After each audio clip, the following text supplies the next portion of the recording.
Hi friends, welcome to லோரோ kitchen. இன்றைக்கி நம்ம கிச்சனில் முள்ளு முருங்கை இலை அடை செய்ய போகிறோம்.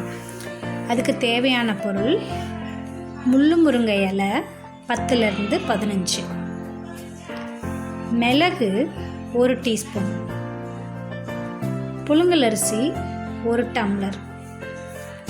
1 டம்ளர் அரிசியை தண்ணி ஊற்றி முதல்ல ஊற வச்சுக்கோங்க. 3 மணி நேரம் ஊறணும். அப்புறம் முள்ளு முருங்கை இலையில் உள்ள நரம்பெல்லாம் எடுத்துட்டு இலையை மட்டும் தனியாக ஆஞ்சி எடுத்து வச்சுக்கோங்க. இந்த மழை காலத்தில் குழந்தைங்களுக்கு பெரியவங்களுக்கெல்லாம் சளி பிடிக்கிறதுக்கு சான்ஸ் இருக்குது. இந்த அடையை செஞ்சு கொடுத்தீங்கன்னா உடம்புக்கு ரொம்ப நல்லது. இந்த இலையில் நிறைய ஹெல்த் பெனிஃபிட்ஸ் இருக்குது. இந்த இலையை கல்யாண முருங்கைன்னும் சொல்லுவாங்க. இந்த இலை அடையை சாப்பிட்றதுனால நெஞ்சு சளி, இருமல் எல்லாமே சரியாயிரும். இதை காலையில் பிரேக்ஃபாஸ்ட்டாக எடுத்துக்கிட்டால் அதோட முழு பெனிஃபிட்ஸும் நமக்கு கிடைக்கும். இதே மாதிரி எல்லா இலையிலையும் அதில் உள்ள நரம்பெல்லாம் எடுத்து ஆஞ்சி வச்சுக்கணும்.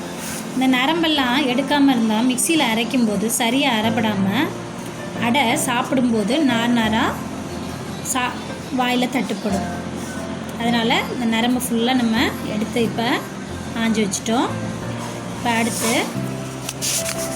ஒரு மிக்சி ஜாரில் ஊற வச்ச அரிசி, அப்புறம் நம்ம ஆஞ்சி வச்சுருக்க எல்லா இலை, மிளகு 1 டீஸ்பூன் சேர்த்து தோசை மாவு பதத்துக்கு நல்லா அரைச்சிக்கணும். இப்போ மாவு ரெடி ஆயிடுச்சு.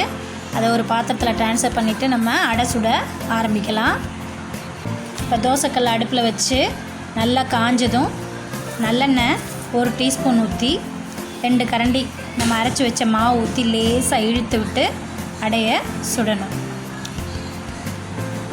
இப்போ அடை ஊற்றியாச்சு. மறுபடியும் 1 டீஸ்பூன் எண்ணெயை எடுத்து, நல்லெண்ணெய் தான் யூஸ் பண்ணணும், எடுத்து அடை மேலேயும் சுற்றியும் ஊற்றி தோசையை மூடி வச்சுருங்க.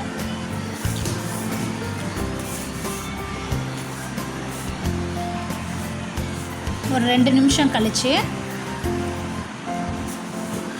அடை வெந்துருச்சான்னு பார்த்து திருப்பி போடணும். இப்போ ஒரு பக்கம் வெந்துருச்சு, அடுத்த பக்கம் திருப்பி போட்டு திருப்பி 1 டீஸ்பூன் நல்லெண்ணெய், நல்லா எண்ணெய் நிறைய ஊற்றி சுட்டிங்கன்னா நல்லா முருகலாக சூப்பராக இருக்கும். நல்லா முருகலாக வேகணும். இப்போ திருப்பி பாருங்கள், நல்ல முருகலான ஆரோக்கியமான முள்ளு முருங்கை அடை தயாராகிடுச்சு. இந்த அடை மாவில் நான் உப்பு சேர்க்கலை. ஏன்னா உப்பு சேர்க்காமல் இருந்தால் தான் அதோட சத்தெல்லாம் நம்ம உடம்புல முழுசாக சேரும். இதை குழந்தைங்க உப்பு இல்லாமல் சாப்பிட மாட்டாங்க.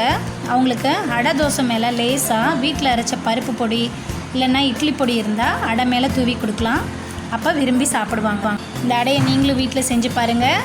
உங்களுக்கு இந்த ரெசிபி பிடிச்சிருந்தா கமெண்ட் பண்ணுங்கள், ஷேர் பண்ணுங்கள். தேங்க்ஸ் ஃபார் வாட்சிங்.